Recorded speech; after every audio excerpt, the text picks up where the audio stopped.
Hey guys! Today's hot topic is the fire-breathing Ford Mustang GTD. Ford just revealed a bunch of new details on this track-focused monster, including its fancy interior and an optional performance pack. The performance pack is all about shedding weight and downforce.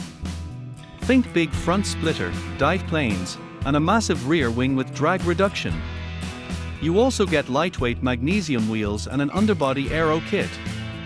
Plus, to keep things light, they ditch some sound deadening material.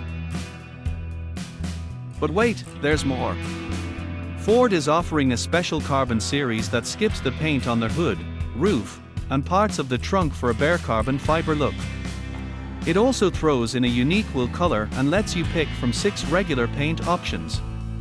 Speaking of picking, we finally get a glimpse of the GTD's interior.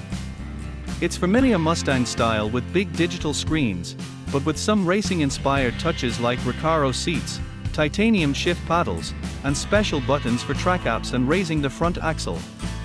Production is expected to be around 1,400 units, and believe it or not, that wasn't enough. Over 7,500 people in the US and Canada wanted one, so applications are closed there. But fear not, Europe, your chance to snag a GTD is coming soon.